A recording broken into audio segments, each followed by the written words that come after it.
Last time we were taking a look at section 12.4 called curvature. We gotten to the point where we finally actually defined what curvature is.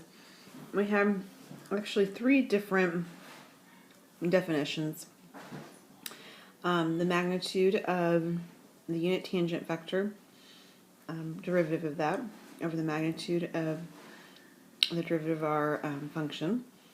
We also have the cross product of the first and second derivative in its magnitude, divided by the magnitude of the derivative cubed.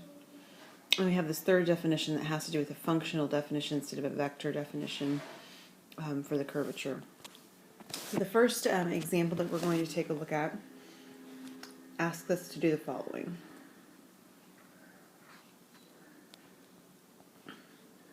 Find the curvature at the given point.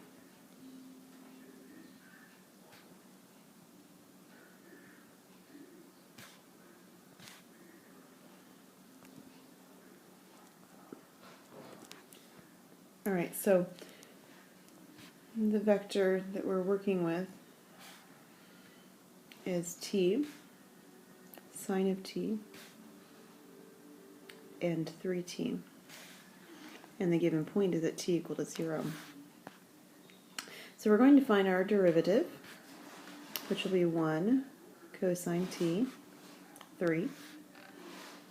And we're going to find our second derivative, which will be 0, negative sine of t, and 0. And then over here on the side, I'll change color just to differentiate it. We're going to also find the derivative at our specific t valued point.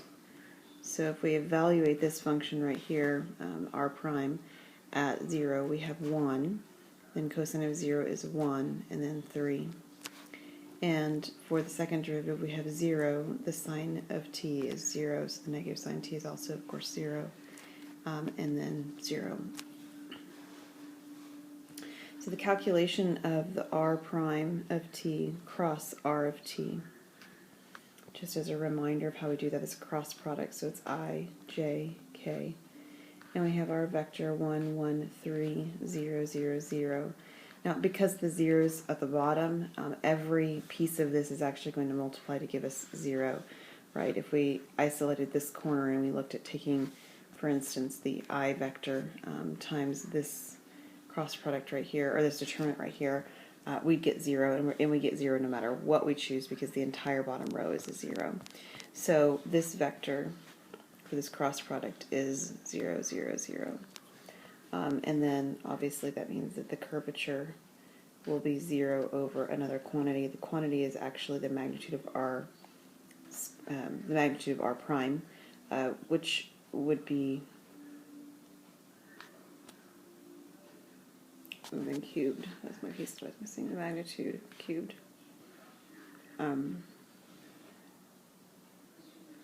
So we have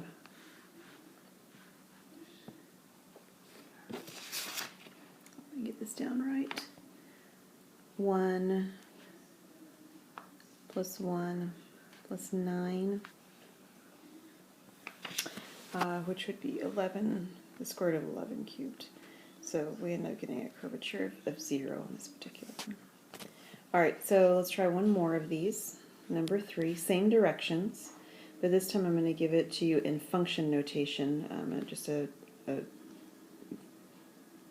function like from Calc 1 or something like that. So we have x cubed plus 2x minus 1, and we're going to be doing this at the x value of 2. So my curvature, let me write this down on this one, maybe I should have done that on the last one, but it's helpful, is the second derivative divided by 1 plus the first derivative squared to the 3/2. So we need the first and second derivative. Alright, so over here on the side I'll do those. The first derivative is 3x squared plus 2. And the second derivative is 6x. And we're evaluating both of those at the value of x equal to 2. So I'll change colors one more time.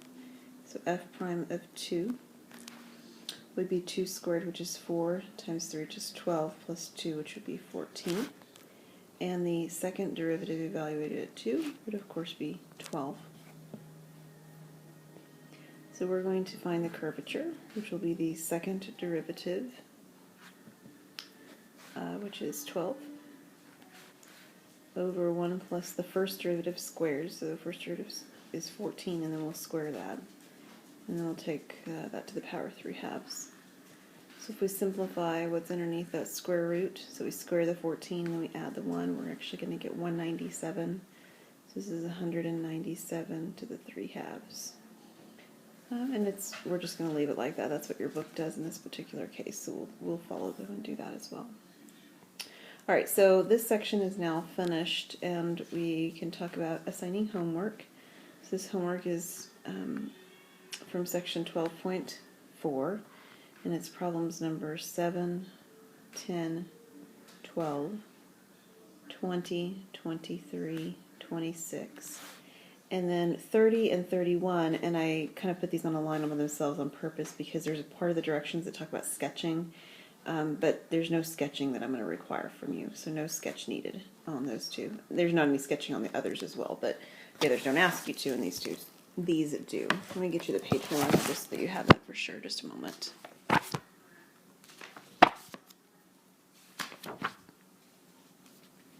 right, that's page 785. Alrighty.